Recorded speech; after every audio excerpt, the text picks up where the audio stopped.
bunch of misfits I ever said either.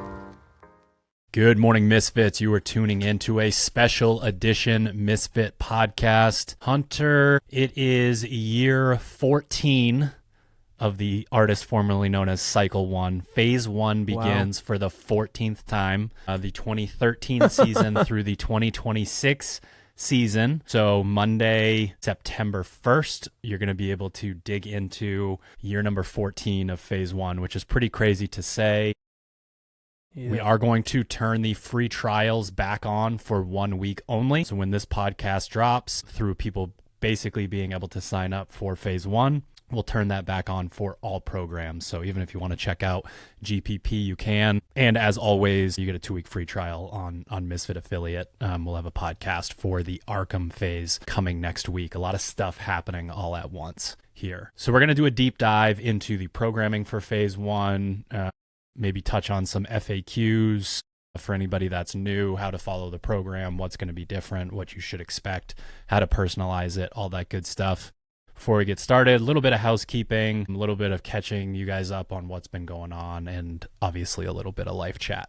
The leftover 2025 jerseys, I'm wearing my Justin LaFala jersey here. The leftover jerseys are up in the store now. We always print a few extra just in case. So you can head to sharpentheaxecore.com and that money will still go to the athletes. And yeah, Hunter, we'll do live chat first. So you guys haven't heard from us in a little while. 2 weeks ago, I got the flu from my son and had a fever the day of, and we were going to do a deep dive into what's changed about the gears, and I just didn't think I had it in me to bring the effort with a fever. So there was that, and then last week Hunter was at the Masters CrossFit Games, and I took my 2-year-old son up to see his grandparents up at the lake in northern Maine. This won't come as a shocker, and it's incredibly unrealistic, but it's cool information to have as a parent. It's actually pretty easy to parent a toddler if you give them your sole attention all the time. Because the times that I can think of when it is frustrating, I'm like trying to do something else. And that something else could be the dishes, cooking a meal, taking care of the dogs, trying to get work done, whatever it is. If you take the time to like level with the kid and be like, wow, yes, this Paw Patrol story is hilarious, or that is the coolest truck I've ever seen. Or yes, we can go back outside again and see the Winnebago, or go on a boat ride, or see the windmills. Kids fucking all in. Winnebago. Dude, yeah, he calls it a bago. It's great. Nice. There were 2 there as well. Were you the one giving the attention, or was this the implication that grandma and grandpa are the attention it was me. givers? It was me. Okay. He hung out with them one-on-one for 20 minutes, 30 minutes before we left at the end of the week. Aside from that, Dad had to be there. So we were all together the whole time, but Dad leaving was I basically got the mom treatment. He treated me the way he treats Maya because she wasn't there. Yeah. So yeah, it was a good time. When I was a kid and I went up there, I thought it was boring. Now as an adult, it's like, fuck, this is the way it's got to be. I did some star photography, the stars at night, because there's nothing out there, are just absolutely nuts. The sunset every single day on the lake at 8 p.m. the lake is orange. Nice. So it's a great place to be, great place to go relax. And even though I was kind of one-on-one with a toddler, it was actually pretty relaxing, pretty good time. Nice. Yeah. Yeah, man, I feel like my life chat is almost exclusively centered around being in Columbus, Ohio for the last 6 days. So can wrap that into the little bit of the recap. But I will say I had the best ice cream I've ever had in my entire life. What the fuck? In Columbus, Ohio. And I'm not ice cream's not probably my preferred dessert. I'm like a baked goods sort of guy. That's my preferred dessert. And then just I would go to an ice cream place that's homemade, versus Libs around the corner from us is it's just Giffords in a container. But holy fuck, what was it called? Jenny's Splendid Ice Cream. What is the vibe? It's a hard serve. It's homemade flavors. It comes in a homemade I want to I believe it was like a Honeycrisp waffle bowl. You could get a waffle bowl or a waffle cone, or obviously just get it in a dish. And then yeah, I mean, like it's just it's an ice cream place. Like there's nothing like remarkable, you know, it's not this crazy fucking place, but it's just it was insane. It's so good. I don't know what they did. Like I don't even know how to describe it other than to say it was just exceptional ice cream. And they do like half scoops, so you don't need to like get like a 2,000 calorie ice cream cone to try like a couple different flavors. So it was like three 1/2 scoops. It was still like a good size portion, but holy fuck. And every night that I walked up and down High Street, which was kind of like seemed to be the main drag through Columbus, Ohio. I don't know if it's like people know High Street or if it's just like a lot of things are on High Street, but there was always a line out the door, and it was just like you snake in, you go like through, and then you exit out like a back door. So it was a highly efficient operation, which made sense considering there was literally just like a line of 20 or 30 people out the door like at all times while they were open. So is it like hipster vibes? Is it like that? Like Not some of the really. small shops like, in Portland? No, like it was, yeah, I mean, I haven't even been in like a small shop. It's similar to like a Beals. Like you walk in, you've got like the glass windows that you're looking through and are, you know, just choose your flavors. They probably had like 8 or 10 flavors, which was kind of nice. It's not like they had 78 flavors to choose from, probably because you'd be waiting for 4 hours while everybody tries like every flavor. But man, it was like I had cookie butter, like double dough cookie butter, and like cake batter, like a cookie batter. They were all very similar, like cake and cookie vibes. But yeah, I don't really know how to describe it or distinguish it from another ice cream place other than to say it was far and away the best ice cream I've ever had. Yeah, it tasted so good. Yes, you know, sometimes it's just the alchemy of like it's simple ingredients, but like the ratios change and it changes. Yeah, the I mean, I think texture, that's what it was. Flavor, it was just like the that. Sugar, the cream. I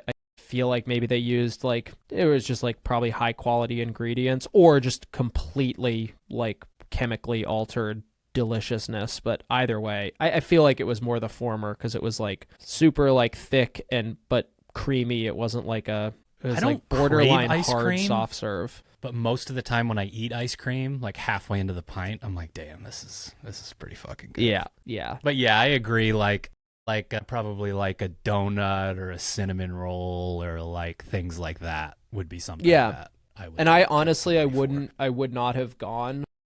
I had the good fortune of having dinner with on Sunday night, Kelly, her friend Natalie, and I, and then Sean Woodland joined us for dinner because he's a friend of Kelly, and they live in the same area in NorCal. But he was like, he asked if we had been, and he was like, it's life changing. I don't know how to describe it. And I was like, okay. So after we had dinner, I went over there. He and Bob Jennings were still chatting at the same restaurant that we were at. And I like literally walked back in with my ice cream. I tapped him on the shoulder and I was like, dude, you were right. This I don't know. I don't even know what to tell you. This is insane. Damn. That's great. Oh, yeah. All right. Jenny's well, that's a perfect segue into Columbus. Yeah. A little recap. How was it? Yeah, it was good. I would say that also, like, I had low expectations for Columbus, Ohio. No offense to Ohioans or whatever the name is. Like, I just assume Ohio is the same everywhere. Very Midwest vibe. Like, even you alluded to like Rogue being just outside of a main city center, and it is very much a like, you know, I mean, we know in like Maine all of the industrial areas when those jobs went away, what happens to those areas. Yeah, like mills and industrial Maine's areas. So much different than Ohio, but in that regard, you get it. Yeah, that was definitely the vibe I was anticipating. And there's obviously, I'm sure, plenty of areas of Ohio that are exactly that, but Columbus is an awesome city. Gave me a very Madison-like vibe. Especially that downtown Columbus area, and I think it's bigger than Madison, so it would. And I was just thinking to myself, like, the Masters won as far as locations between Albany versus Columbus. Like, I can't imagine Albany that. Sucks. I don't care about saying that. I have no issue with it. Big convention center, cool city, plenty of good food, restaurants, coffee, all that sort of stuff. So it could definitely hold the like the spectator size, the competitor size if the games were to go there. It sounds like that's unlikely, probably going back to the West Coast, but the city itself is sick by like not even the same fucking stratosphere as Birmingham, Alabama, and based on conversations, everybody felt the same. Yeah. Location was great. I thought the programming was substantially better this year than last year. Talked a little bit with Bob about that. He was happier with how that all went. Athlete briefing stuff. Basically all the things that we had a really shitty negative experience with. And we were like, what the fuck is happening? They managed to rectify, and it was a very smooth, well-run competition. Much, I think, again, like the programming was quite a bit more well-rounded. They did, in fact, exercise for longer than 17 minutes on more than one occasion, which was pretty cool. Yeah. Yeah. And yeah, I think the level of competition was great. And like overall, I would say a complete turnaround from Birmingham, Alabama, which definitely gives you, and hopefully Masters athletes thinking about competing, some confidence that, you know, this could be they're doing their best to make it a great experience. Like I said, Bob actually joined us, like we were wrapping up dinner, and then Bob walked in and started asking Kelly specifically, like, hey, what did you asking, basically soliciting for feedback, like, tell me what we fucked up, just lay it all out there, whatever you got, tell me. He gave us some context for things, but like I said, far and away an improvement from last year in Birmingham. And we did say, I mean, we were a little harsh last year, and we did put out there that previous years they had earned the trust of the Masters community. Yeah. Like I think that part of it is important. Like, I don't know when they found out and like how much they had to do with X, Y, and Z. I do still wonder if they would ever be open to either having someone else program or having more of a like bringing someone in. It's just like simple things with the way certain workouts were written.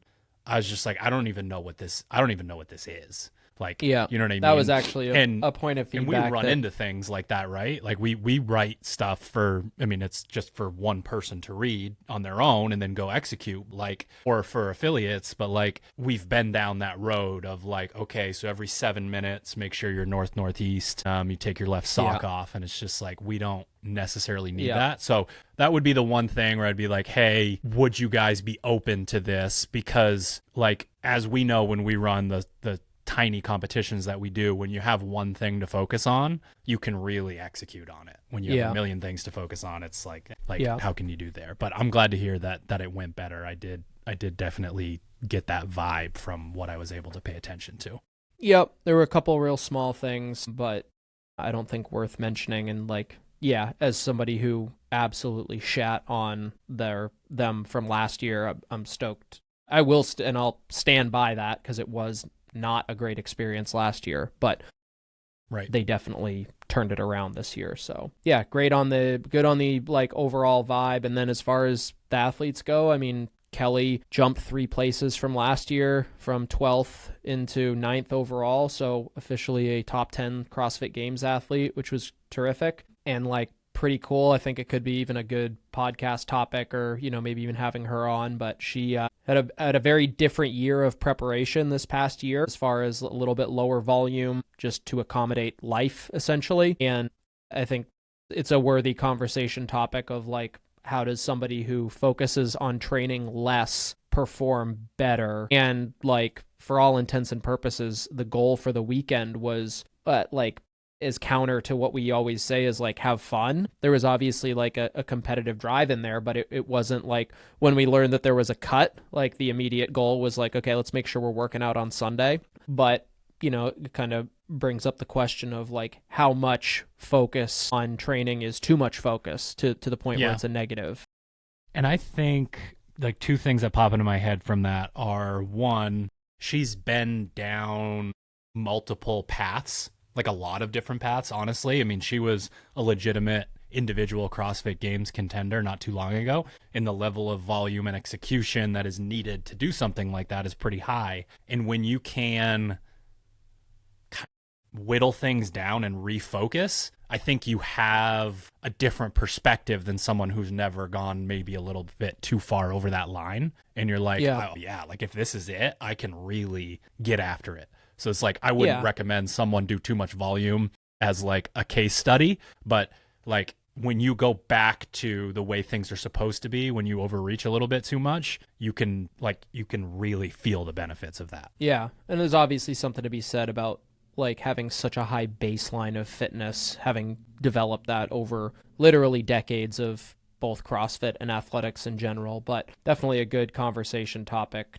to think about for programming for athletes, especially ones who have been in the game for a long time. And then knowing the vibe that you want for different athletes. Because I would assume that the vibe would be different for Justin and Kelly, knowing their personality. Yeah, for sure. I mean, Kelly is, and this is partially just because we've worked together for a longer time, like a little bit more of a like, hey coach, tell me exactly what to do. You know, hey, I'll do it. Tell me where to be, when to be there, and what I'm doing. Justin, much more of a like, yep, I have my routine. Like, you know, I have an element of responsibility to make sure he's not like, I'm like, hey man, what the fuck you doing? Like, I need you to do a primer. Like, I need you to not, why are you at your like opening weight for this clean and jerk 20 minutes before you corral? Like slow down a little bit.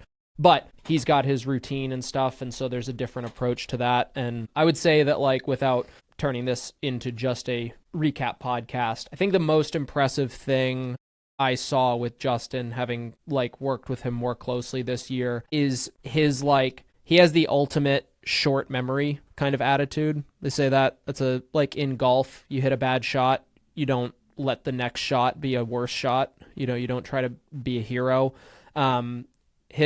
He had a few like mistakes, I would say, over the weekend, combination of like, hey, he was real, and this is hardly a mistake, but he was trying to catch up to somebody in that sandbag at the last second, and he fell. He ran and he tripped over himself. He had to go pick the bag up and lost a couple spots.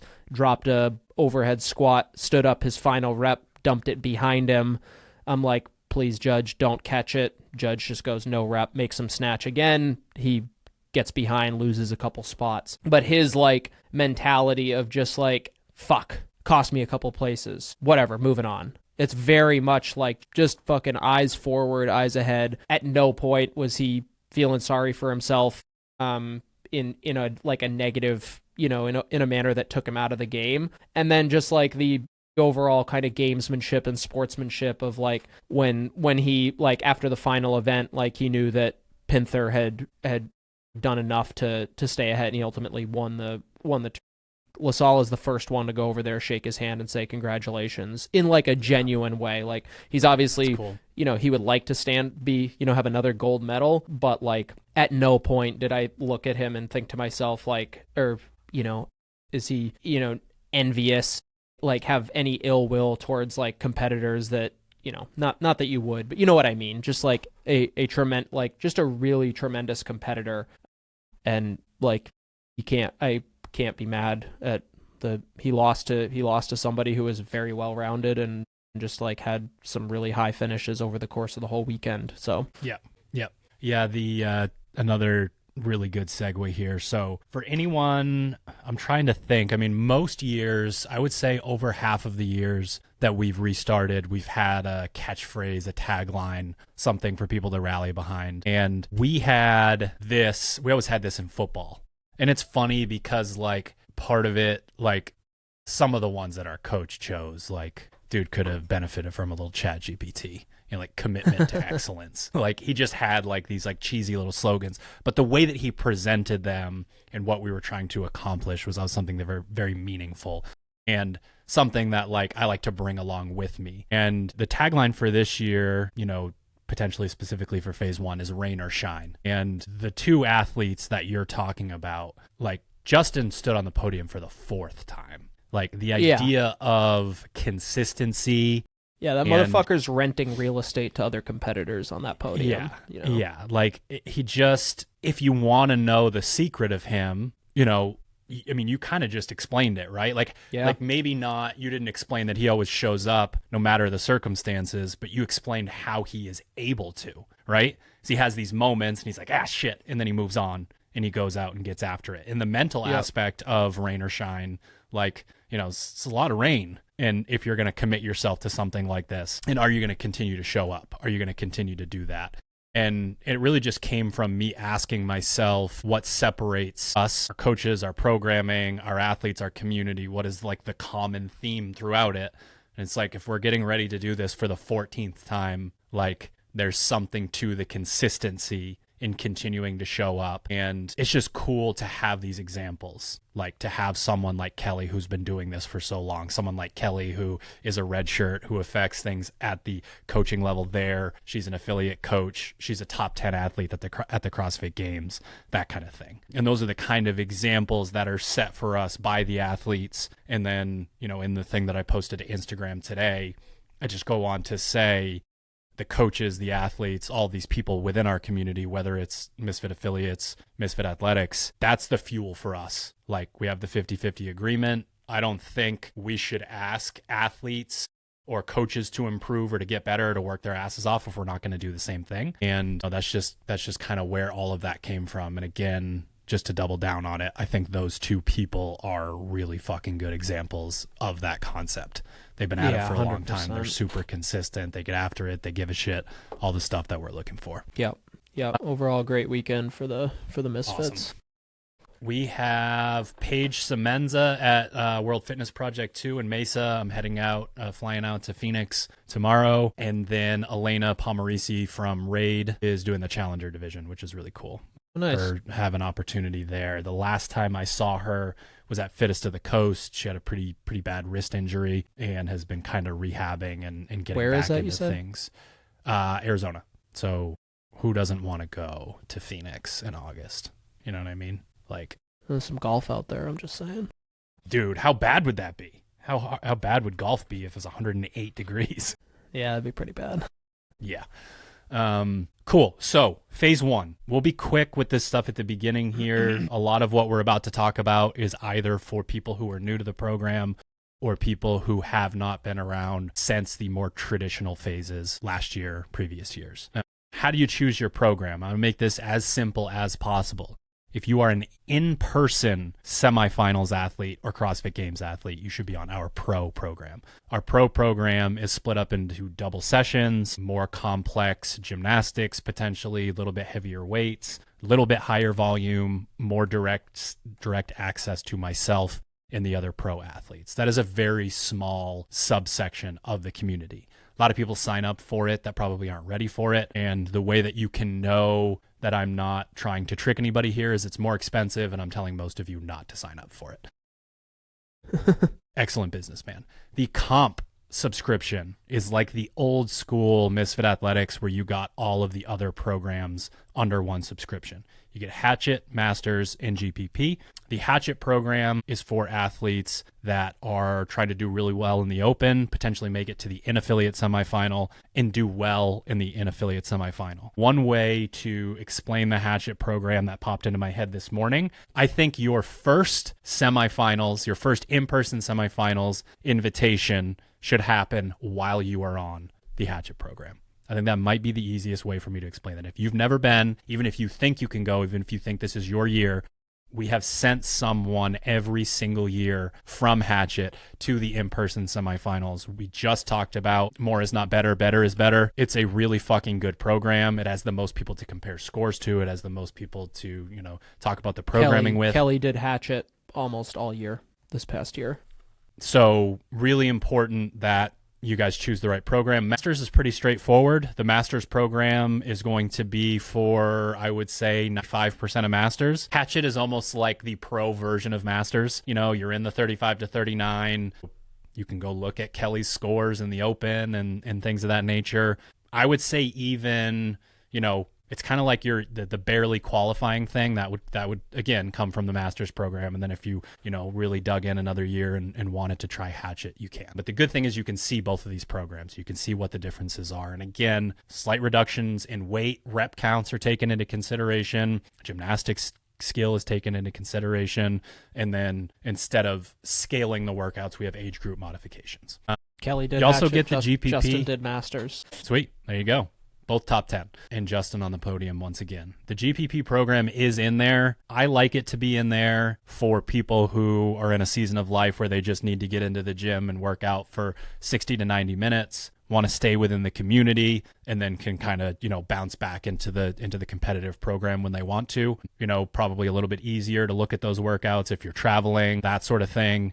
And then there is a cheaper version where it's just the GPP program, which you can get. And we need to do we'll do a podcast in September, October about the GPP program because the results are kind of fucking crazy. The people, we've got some benchmarks that I named after the founding members of the GPP program, and the test retest is cool. Really awesome. And people are having some pretty big transformations and finally getting gymnastics they didn't think they were going to be able to get, losing a bunch of weight, that sort of thing. So we'll definitely go check in on them. Frequently asked questions, things that we're going to get a lot of once we get started. Misfit Athletics, talk about that 14-year thing, rewind all the way back. And the idea to start the program, aside from our affiliate stuff, was based on me thinking that one size fits all made no sense when it came to competitors, especially back in the day. You had a lot of specialists. The aerobic guy, the strong guy, the gymnastics guy, and oh my goodness, if you had two of the three, you were probably going to go to the CrossFit Games, that sort of thing. But the idea that each of those guys or girls should be following the same program made no sense to me. So the variable training system is basically when you log in, you'll have test week first, so there won't be much of that. But when you log in for week 2,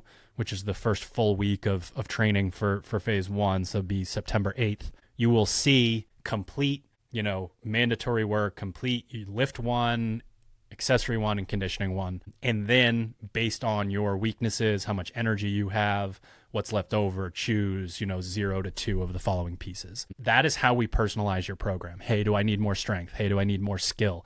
Hey, do I need more monostructural conditioning? You're going to have options to do all of those things. Hey, I'm actually kind of good at single modality stuff and I suck at CrossFit because I don't know how to pace it. It's going to be more, metcons and intervals and things like that you can add to the program. Once again, more is not better. Better is better. So get that mandatory work done, get used to the program if you haven't been doing it yet, and then start to add stuff slowly. You don't have to add that extra piece every day. You can add that extra piece, when you have extra time on the weekends, and then see how your body reacts and see if you need to do, a second extra piece of the week, a third, a fourth, that sort of thing. Accessory work. I love accessory work. The athletes that I have that have the time to dig into it see some pretty incredible progress in specific weaknesses related to both strength work and gymnastics work. I have the mandatory lift. I have the accessory next to that, listed as mandatory for the most part. Aside from that, you adding accessory work, skill work, what we call reps, honestly should be more based on time than anything else, right? Like a lot of this stuff, five round secondary accessory work has 12 minutes of rest in it. Yeah. You know what I mean? And you can trim that down a little, but it's not going to work as well. So you're really just dealing with a time constraint when it comes to that stuff. What are your thoughts on, not to get too far in the weeds on this, but things like supersetting? So sled push, superset with my neutral grip strict press, that sort of thing, in the interest of time. Would you rather see somebody do one of those exceedingly well, or is it hey, no, that's not the worst thing in the world to superset? I'm going to be annoying and say no one size fits all. So basically the thing that is attached there to a lift, so if it says lift 2, accessory 2, the thing that is attaching that for the most part is, can I use this accessory to get you better at this thing? So if you don't need it, the answer would be to do the other one and do it really well. Let's say you were weak at both or good at both and you did have time, chopping them in half and doing a superset so that you are getting a dose of both, I think would work pretty well. And then from the other standpoint, a lot of it does have to do with kind of that prehab, rehab, strengthening, at more of a base level when it comes to this stuff. So it's, we're pulling from different angles, we're pressing from different angles, that kind of stuff's going to keep you healthy. So if you were to knock down the volume by supersetting, and even on the strict pull-ups, use a band, or even though it says primary accessory, you're doing RDLs, you actually go pretty light on those. I think that can also work from a health standpoint. Like if you're injury prone, going lighter weight and doing both accessories and supersetting something like that's a good idea. So you guys, as you know, or I hope you know, through all of the different avenues, when you guys sign up, I send you my email address, social media, Telegram, all these different places. You have access to me. And if there are more FAQs, make sure you ask, make sure you reach out.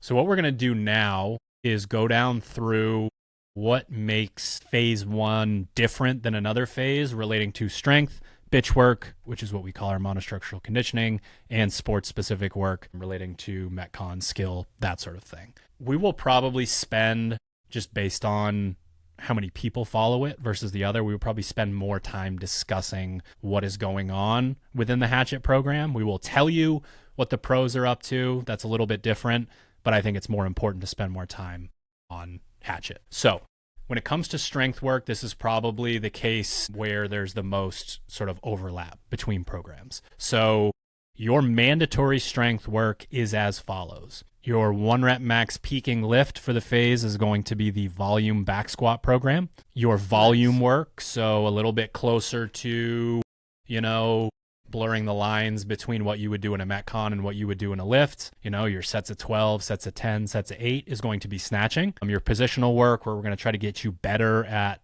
moving through space, is going to be the clean. And then your speed work is going to be strict press. Only mandatory on pro, non-mandatory on Hatchet is going to be heavy bench press. What sticks out to you, Hunter, when you look at the list of mandatory lifts there? Volume back squat.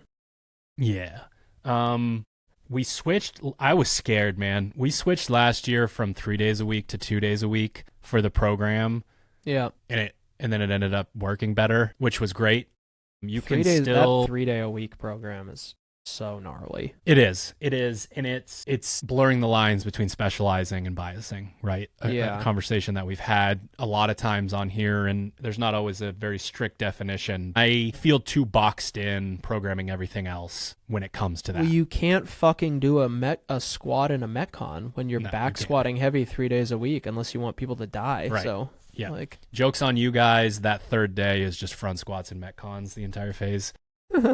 So you are still squatting, but I think it's important to have, a different plane of squatting, different weights, more variation, that sort of thing. So yeah, you're doing either 5 sets of 5, 4 sets of 4, 3 sets of 3, and we follow linear progression. One piece of advice that we've given in the past that's really important: do not carry the baggage from one session to another. It makes no sense. You got this random, some people like I loved the 3x3s and hated the 5x5s. A lot of people are the opposite. It makes no sense. I mean, honestly, it probably makes sense if you really dig and what did I eat today? And did I actually stretch? And did it actually, you're just going to have days that feel close to I don't know if I can do this. And then when you do something harder, the bar will fly later on. And you're like, wait a minute. But I know athletes that will be like, I can't do this because I almost failed last week. And that boxes them into I'm not going to be able to do this. That attitude when you've got 400 pounds on your back or 300 pounds on your back or 200 pounds on your back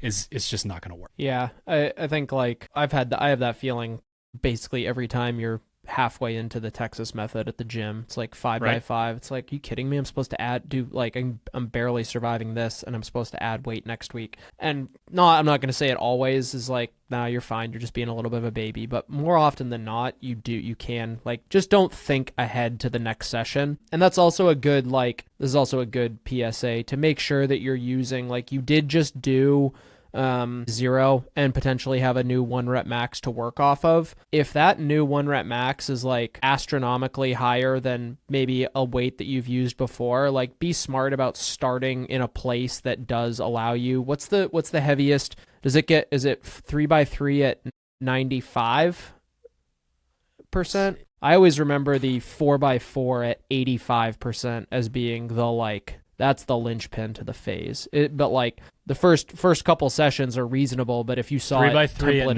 92.5 is the heaviest, and then 4x4 at 87.5 is.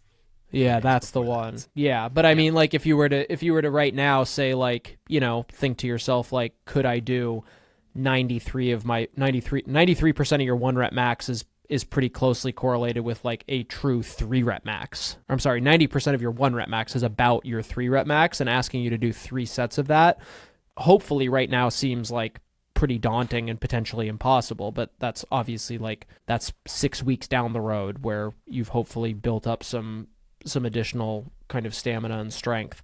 So starting at a place that's not like already putting you in a deficit is important, but like you said, not looking like, yes, every session does get heavier, but you also have to account for the fact that you're getting stronger. Yep.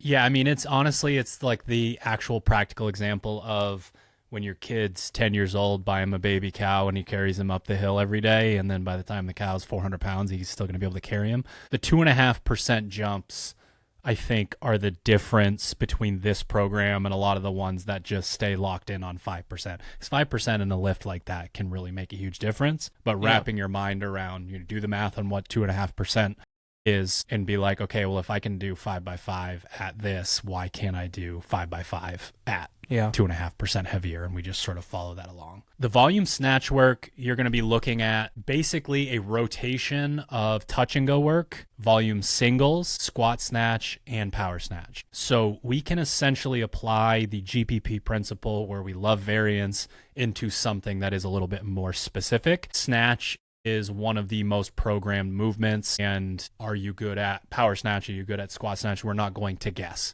We're not going to guess what's going to come up. We're not going to guess what you're good at. You are going to be exposed to all of them. And guess what? If you love to power snatch and hate to squat snatch, go heavier in your power snatch. And that's adaptation right there. The other sessions might feel more like you're figuring out the skill of Metcon snatching.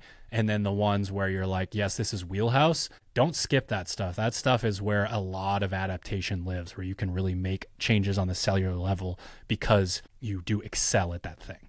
Positional work on the clean. I think the positional work that I have been using in competition prep for our higher level athletes in a remote coaching setting has worked better and has been a little bit more fun than some of the stuff that we've done in the past. So I'll give you guys an example right now of the power clean skill complex. So it's an 8-minute EMOM, 1 power clean above the knee, 1 below the knee, and 1 power clean. And essentially alternating back and forth again between the power clean, between the squat clean, and giving you guys an opportunity to get used to the positions, but allowing you to add weight if it's moving well. But just keep in mind, in 8 minutes, you're going to be doing essentially 24 heavy reps, which sort of adds up. But I've really noticed a combination of athletes getting stronger and moving better by the end of them following something like this for week after week, as opposed to I'm going to lock you in at this one specific position and make you move perfectly. I think an athlete, you know, thinking about like as a baseball player, having a lot of like boring in between time in the sport can be really challenging, and having those moments where like you actually are kind of locked in because, you know, I was a pitcher, so you got to stay locked in there. Being on the bases, you know, is, you know, exciting. And an 8-minute EMOM of rolling through these complexes, I just think keeps an athlete focused and not click-clacking on their phone on a bench somewhere and just kind of going through the motions because the barbell's light. Yeah, well, I mean, if it's a complex and every minute, like there's not a whole lot of time to dick around. And there's also not a whole lot of potential to go heavier just because it's like that's self-limiting in itself. So taking the chance to really move through good positions, and especially with the were you talking positional clean work or the alternating non-mandatory stuff? Yep, the positional clean work, yep. Yeah, the positional clean. And just like remember, like part of the reason that clean is positional and they're like by nature lighter, it's like you're squatting heavy 2 days per week. We don't need you going ultra heavy for a third day. Like we're ramping into the season in which like you will get a phase where you clean heavy, you know, at least 2 days a week. So just use it as a chance to refine positions, knowing that your strength, your kind of leg strength, so to speak, comes through that volume back squat this phase. And I get so much proof of concept in the remote coaching arena, and I don't always do the best job of translating it onto the podcast, but like Erica was doing leading up to Super Games, Erica Folo was doing Texas Method, and we did a less than 2 weeks, roughly 2 week peaking phase. So triple, double, single twice on the snatch, like every other day, like definitely a specialist type program. and she snatched 200 at Supra without honestly having snatched a ton leading up to that. She is starting phase 1 early. She is in week 2 of phase 1 right now. She stopped in the skill complex at 220 because she figured that was enough. She doesn't, and this is one of those things that you second guess as a programmer. I don't have her clean very often. So I'm just looking at the board of what we're working on, and like every once in a while she'll clean, and I'm like, I don't need to do that. So that Texas method, if you watch, if you guys, I'm sure you saw it on Instagram. If you guys go on Instagram and watch it, it's 220 and the squat speed is absurd, right? So she'll keep doing, like she's doing the skill work right now, but she's going to benefit more from the squat phase than she is from the clean phase with cleaning. And I don't think people really like always wrap their mind around. Go on Hook Grip, watch the latest teen that weighs 4 pounds that can clean 400. Like, it's the art of moving your body around a barbell. And like that first pull off the floor, the way that they actually use their legs and keep that torso angle, like plus the skill, that's back squat and skill work. That's what that is. Yep. That's how they're able to do that. Speed work on the strict press. If you do it right, it works so fucking well. And if you don't do it right, it's not a waste of time, but it's like accessory work, basically. You need to lower the bar under control and press the bar as fast as you can up over your head. You should feel that little snap. I'm hoping that in years to come, some of these devices that are coming out again, like, or even an app with just a camera, should be able to do the physics and tell you what's going on there, and to hold people a little bit more accountable. Yeah. When it comes to this stuff. But I can tell you right now that like when this is in my program, I know a little bit about the old strict press, been doing quite a bit of it. When this is in my program and I am in the right percentage ranges, I see more benefit from this than I do from volume work or from heavy work. So I just want to put that out there. The instructions are very clear. It could be the thing that finally gets you over the hump with pressing, or it could be just another session where you get a tiny bit stronger over a long period of time. So do the work, do it right. Yeah, I think anytime you see a lighter percentage, that's almost always conditions set to move that thing fast, especially with the slow lifts, your squat, deadlift, pressing. Like the low percentages are not there to just like, oh, this is a recovery session. It's like, I mean, it can be, but the speed work is like, we're looking for force production. Yep.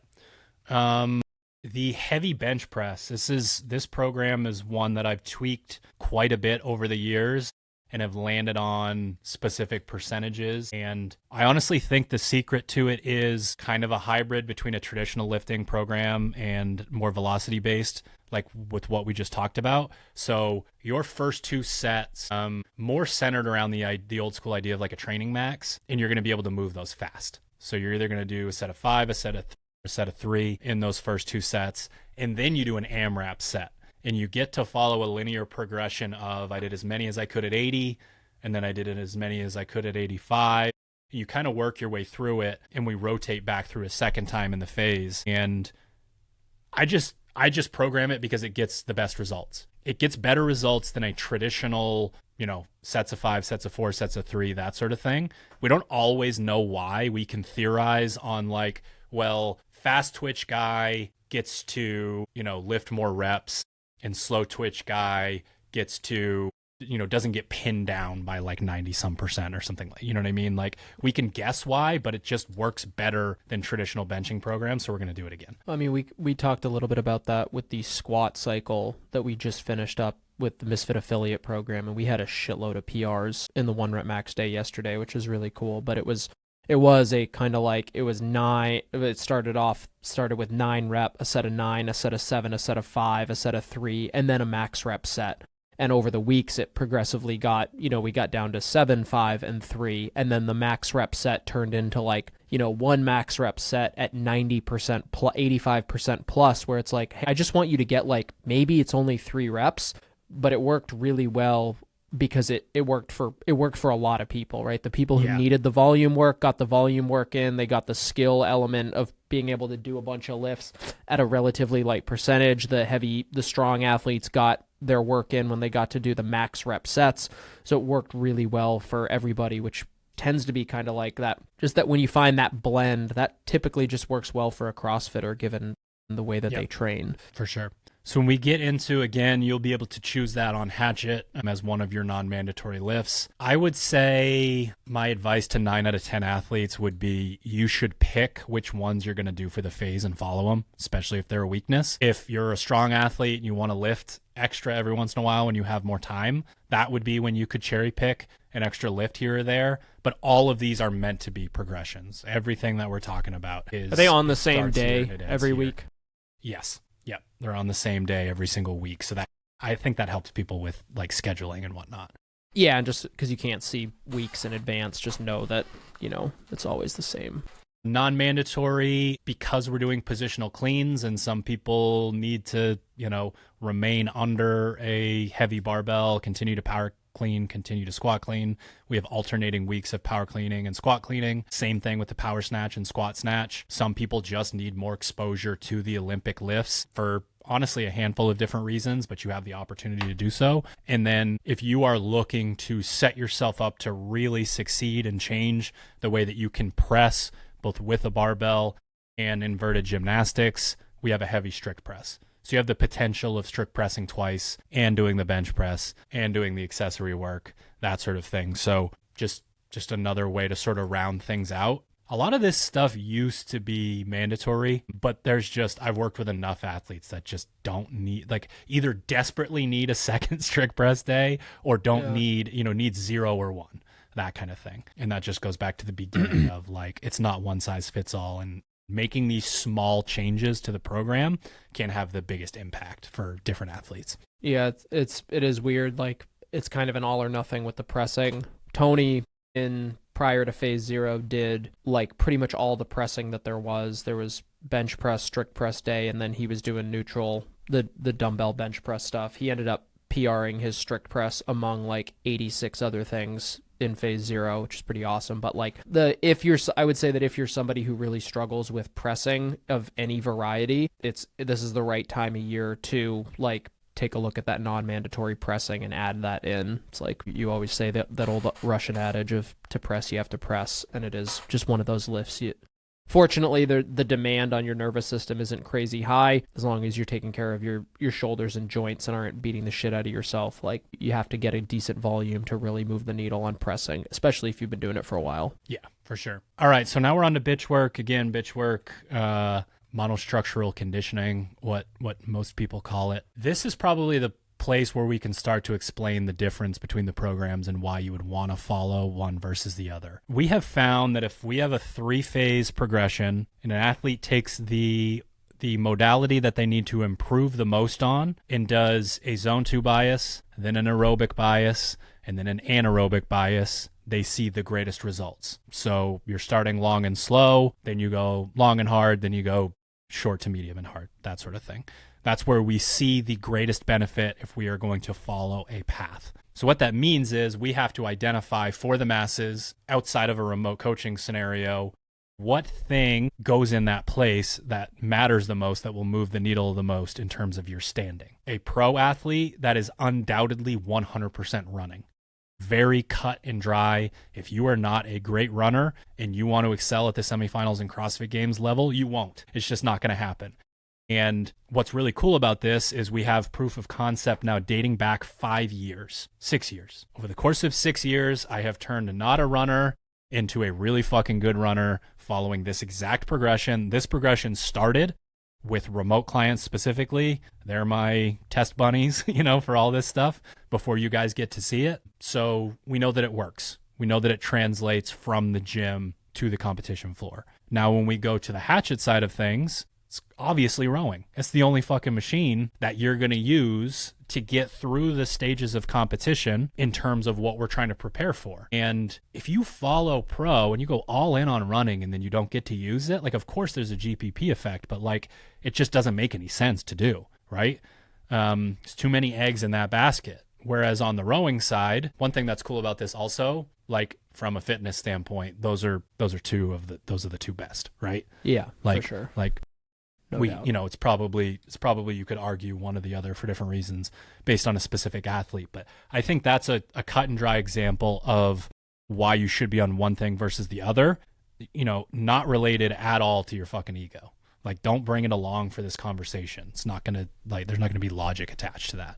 So your zone 2 bias for Hatchet is rowing, for pro is running. And as stated, if you're a long-time listener, or at least you've listened recently, the Misfit Athletics Misfit aerobic threshold test is coming. So you are going to row for 40 minutes as fast as you can, or run for 40 minutes as fast as you can. That is going to set the tone for us and give us something that is truly measurable outside of and beyond the range that you will be asked to go to. We have the Mount Dooms, we have the Cube Test, we have a lot of these things covered. A CrossFitter now, semifinals last year, we had the 30-minute AMRAP. It's clear to event organizers that they need to go long, that sort of thing, to really test your aerobic threshold, to really test if zone 2 is changing things. We need to go longer than 20 minutes, like a lot of programs do with like their wattage tests. So that's where that comes from. It's not just like a hazing thing. It's honestly actually more realistic to test something that's going to be potentially a little bit slower than it is to have you go, fluctuate in pace greatly for 20 minutes. Yep. Aerobic bias for Hatchet is the C2 bike, and for pro is the Echo bike. A lot of Echo bike programmed at the pro level, like a lot, and some of that has to do with it being a great machine, and some of that probably has to do with the fact that it says Rogue right before it. The C2 bike honestly is in there because if used properly, one of the things about making it to the next level in CrossFit is your ability to flush waste in your lower half. So going into the program and essentially working on those really brutal, aerobic is 15 minutes times 2, rest 1 minute, 13 minutes times 2, rest 90 seconds, like those kinds of things. We're going to be able to make some significant changes in your ability to stand up. Hopefully you get the proof of concept in real time where you're really learning to grind on that C2 bike and those long durations, and then you're going to do a shorter, medium duration, heavier front squat workout, and you're like, oh wow, like I can really feel the difference here. That to me is how that machine should be used. Yeah, it's a super effective tool if you use it correctly. It's a wildly useless tool if you don't. Yep, true. Anaerobic bias, starting to get into the dirty shit here. Hatchet, and we're going to use the Echo bike, and pro, we're going to get on the rower. So you can start to see a little bit of a theme here. With a professional, running, Echo bike, and rowing are the trio. Those are the things that you're going to be asked to do. On the Hatchet side, I think about it earlier on in the year a little bit more based on stimulus specifically. As the year progresses, your aerobic bias will actually be CrossFit movements moving forward, and then your anaerobic bias will be CrossFit movements. So think of Spiders on Mars and Cube Staked. You guys just got to do both of those super fun workouts. We're mixing in the rowing, the wall balls, the double unders, the burpee box jump overs, the things where it's like, okay, you finally figured out your monostructural conditioning, but now can you go like actually translate that to CrossFit? Because if we can't do that, then we're just specializing in monostructural conditioning, which basically never comes up in the early parts of the off season. I think if you're a Hatchet athlete, really taking the C2 bike, like aerobic stuff, is that in that aerobic, it says zone 2 rowing. The aerobic stuff on the C2 bike, I think translates really well to the anaerobic stuff on the Echo bike, just because it is like the C2 bike is obviously a much more localized muscle fatigue, whereas the Echo bike, I think for most people, is a little bit more of like a breathing thing. It's obviously depends on the stimulus, but I just remember doing a lot of the aerobic work on the C2 bike and feeling way more comfortable on a bike in which the cadence is substantially lower, i.e. an Echo bike. So if you're somebody who really struggles on those machines, like just because they're both bikes doesn't mean they're the same thing, and getting good at both of them is really useful. Yeah, it's funny. There's basically what I find is one level below whatever you're doing on the C2 bike, you really notice the difference on the Echo bike. So like if I'm doing a ton of zone 2 work on the C2 bike, my aerobic even on the Echo bike is great. And then exactly what you just said, doing a lot of first, second, and third gear intervals on the C2 bike, I finally felt like I wasn't the worst Echo bike person in the entire fucking gym. Like, okay, I can hunker down at whatever 65 R, which would have been a bad idea prior to that. Power output bias for both programs is going to be the ski erg, a bit of a grip and rip kind of machine. Obviously, the stimulus for letting it fly will probably work for everybody. If your technique is trash, your scores are going to be really bad. Like, it's one of those machines where someone less fit than you that knows how to actually use the ski erg is going to have very different scores. Power output work for the most part on pro is always going to be mandatory and almost always going to be non-mandatory when it comes to the Hatchet program. Your ability to do the sprinterval type workouts, your classic finales, is really important. Not as important when it comes to someone on the Hatchet program unless it's a weakness. If it's a weakness, exposure to it is going to help you. You're going to have those kind of beginner gains and you're going to see something from it. If you're a monster, you don't need to be doing that stuff if you're trying to get a little bit better, in the open, get closer to in-affiliate semifinals, that kind of thing. Yeah. All right. Last but not least, we have our sports-specific work. This time of year, I put this last sort of to just say, like, we are building a foundation right now. We are laying the groundwork for you to be stronger, fitter, and more skilled. So a little bit less classic CrossFit.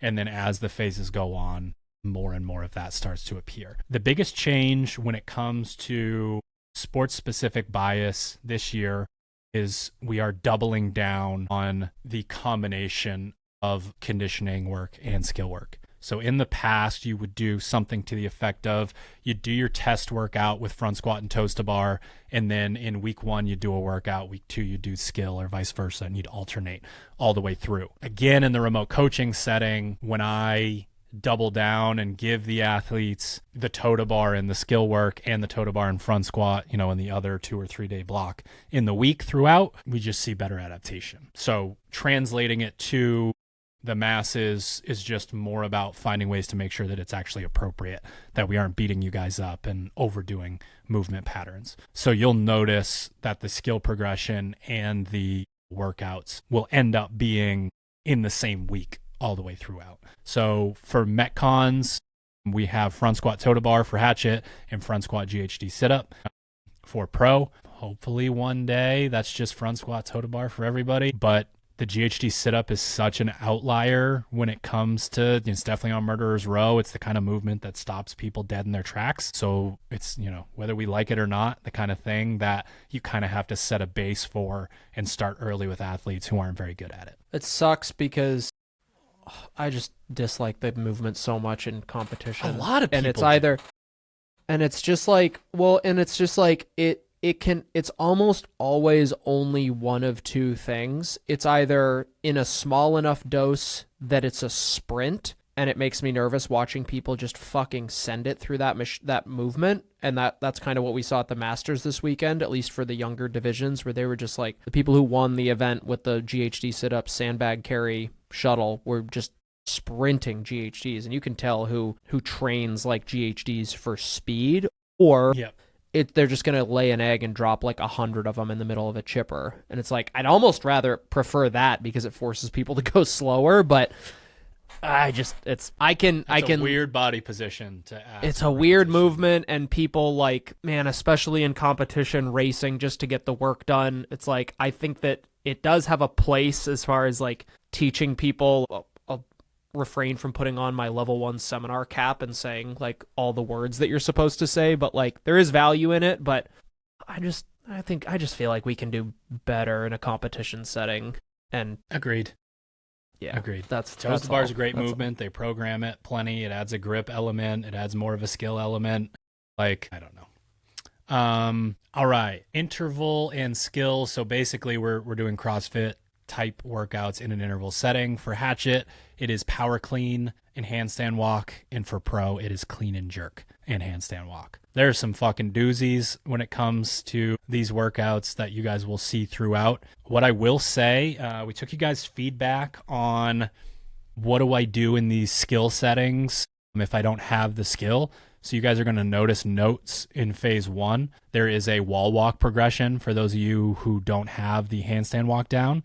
So you're going to have options related to that. And then there is a conversion of how many wall walks per 15-foot section in all of the Metcons. So you can essentially like phase wide do power clean wall walk and have the right progression. I built that out as well. So you guys will be able to do that. And then even in the reps column, which I'll explain here in a little bit, there are suggestions for what to do if you don't have a certain level of gymnastics, because we will do that within the metcons and the intervals, and then in the past hadn't done it in the skill and the reps, so that will be there. So yeah, we basically are just beginning that list that we referenced a few weeks ago on the podcast. We have front squat, bar, or front squat GHD sit up, and then we have the handstand walk with either the power clean or the clean and jerk. Some of that is based on going for a specific stimulus, but a lot of it is based on they don't really program clean and jerks in the open, and they program power cleans. And there's a lot of interference that can be had with having to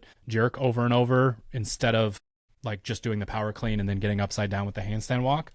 So I think that helps with the stimulus in a lot of the workouts when it comes to the Hatchet and Masters side. So yeah, I don't know that there's a whole lot for you to jump in on related to that stuff, Hunter. It's just we're getting started on the stuff that we think you guys need to get better at, and it will increase, for the most part, increase in sort of skill and difficulty as the year goes on, because of the idea of like, hey, if I tune your muscle ups and get those perfect in phase 1, are they still going to feel that way going into the open? So we're going to make sure, for phase 3, which is open prep for the Hatchet program, that you guys are doing maybe a little bit more skill-based type stuff. So to kind of round things out here, you guys will notice there's mobility, stability holds in the programming, your 5-minute squat holds, your dead hangs from the pull-up bar, your handstand holds, and then the days where we are working on the toes to bar or the handstand walk, that's going to be specific skill work. So your traditional EMOMs where you're working on the thing. And then the other days are non-mandatory sections that we refer to as reps. And reps are, we've got our list of all the movements that are programmed. Those aren't programmed this week. You probably need exposure if they're a weakness. So it's a not for time, hey, do one smooth set of bar muscle ups and then ride the bike for 90 seconds. Maybe you struggle with dumbbell snatches. We're going to let you guys use 55, 60, 65, 70 pounds for a set of 10 alternating so that you can work on the capacity there. So all those movements that you need exposure to, specifically if they're a weakness, go into that reps column. You guys get to do a not for time kind of, 3-round, 4-round, 5-round, 6-round thing where you get exposure, you get practice, you get to kind of back off and make sure that you're moving well. Yeah, I think and just that is phase 1. Go ahead, Hunter.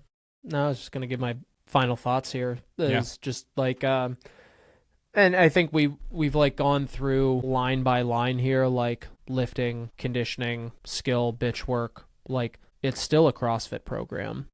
Correct. And there's still plenty of CrossFit to do. Don't think this is like a highly specialized segmented program. And also understand that the goal is not to make you the fittest you are going to be by the end of phase 1, right? This is part of a season-long progression where each phase builds on itself, where we've, you more than anyone has tried to tinker with the right balance of like, do we start with a super segmented lifting bitch work, and then CrossFit doesn't come into the season until, January, February. We learned that that's not the right move, and doing just straight up GPP the entire year round is like, it's closer, but we still need to have some progressions built in throughout the phases, just in order for people to like, especially those who are like really vested in, starting their season now, essentially their off season now to peak for whatever it happens to be, the open online semifinals or the CrossFit Games. Just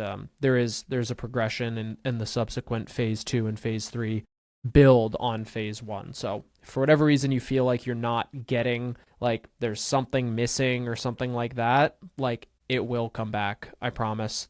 There are way too many spreadsheets and movement trackers and stimulus trackers between the two of us to miss something substantial. So, and that's another good point that essentially presents itself as a differentiator between the programs. There is more CrossFit in the Hatchet program. There is a little bit less CrossFit, especially mandatory CrossFit, in the pro program, because there's an insinuation you can't be a pro without being really fucking good at CrossFit. Yeah. In order to specialize, in order to earn the right to really lock in on an individual thing, you need to be amazing at CrossFit. You need to know how to Yeah. pace. You have to move really well. You need to do all of those things. So when you go online and see your favorite CrossFitter with his bag of candy doing his 9th hour of zone 2 work, he will fucking wax you in any Metcon you could possibly write. And he's probably deficient aerobically on that specific machine, whatever, or he shouldn't be doing it. And he's shying away from CrossFit, which is a whole nother topic. But like it's doing programming like that for the masses is backwards. You haven't earned the right to go do that yet. Like I know of one, top 10 games athlete that does like 15 hours a week of zone 2 work. And in terms of power output, he might be like the guy, right? Yeah. So like that makes sense, and he knows that, and he wouldn't ask another person to do something like that. So again, you see these things online and you see what people are up to, and they're at a very different point in their journey, or they're doing something that's just not going to necessarily move the needle. It's not going to help you. So yeah, again, another, my final thoughts will just double down on the idea. This is a 27-week plan. We strategically build markers in here for you guys to know that you're progressing. That's one of the reasons why we have the test retest model. That's one of the reasons why we bias. But what we just spent all of that time talking about is like 20 to 30% of the program. Everything else is all the stuff that we talked about in every time domain, on every machine, in every movement combination. That is how we program. So you're basically there's that famous college professor thing, where he fills the mason jar with big rocks and asks if it's full, and everyone says yes. And then he gets pebbles, and then he gets sand. The rocks are what we just talked about, and the pebbles and the sand and the water and all of that stuff is everything else, and actually ends up filling in the entire program and making it well-rounded. Because again, when you've done this for this long, you can try things and you can, steer off the path for a short period of time and be reminded that we don't know exactly the how and the why of the specifics of in the way that we do with traditional strength and conditioning, why CrossFit works in the way that it does. And again, theoretically, very easy to explain, but you just can't, if you do this Metcon and you just never do it again and no one else ever does it again because of the infinite combinations, it can be hard as a data-driven person, company, coach, whatever, to be that's the thing, but it is the thing, right? Yeah. The variance is the idea. That is the measurable thing. You get spit out the other side, and lo and behold, you are more fit than, and I mean, it makes sense. It's just not as measurable. It's just so fucking hard to measure, but it makes sense, makes perfect sense theoretically. And, it might be time to wax poetically on another podcast about why CrossFit works for an hour, but we're not going to keep you for 2 hours and 16 minutes. Yeah, so a lot going on. We will be back next week with phase 1, the Arkham phase for Misfit Affiliate. So if you guys are looking for that podcast, that's going to drop next week. But what I will tell you is, it's another fucking great program. It works really well. And Arkham is based on when the Joker says, "Here we go," in the Dark Knight movie. It's just fun. Again, when you've been programming for as long as we have, to even if phase 1, even if, this is just another one in the course of a year, especially in the affiliate setting, just the idea of something restarting and resetting and, leaning back into specific bias is really fun. And if you know any of the kind of the mythology or the comic book stuff, the Joker has spent a little bit of time in Arkham Asylum. So that's where that name comes from. Again, we'll do an entire podcast on that. If you go to teammisfit.com and click on sign up now, you can get a 2-week free trial. You want to see what the program looks like. Sugar WOD, Stream Fit, and Push Press. We'll get there. True. That's a 2-week free trial there. And yeah, I'm just excited for a bunch of new Misfits. Again, 7-day free trial. Immerse yourself in the community. Listen to the podcast. Go to our YouTube tips. That's how you can kind of bridge the gap between all the remote coaching stuff that I talked about and being on the blog. So immerse yourself in the community, sort of take notes from other Misfits, that sort of thing. Yeah, and we'll see you out there. Good luck. Did we do it? We did it. Thank you for tuning into another episode of the Misfit Podcast. Head to our Instagram, go to the link in bio. You can get signed up for a 7-day free trial for any of our individual programs on Fitter or Strivey. Again, phase 1 for Misfit Affiliate starts on the same day, and you can get a 2-week free trial. TeamMisfit.com. Click on sign up now. 2-week free trial at SugarWOD, Push Press, or StreamFit. We will see you next week. Later. Misfits! All right, you ragtag bunch of misfits. You're a scrappy little misfit, just like me. Biggest bunch of misfits I ever set eyes on.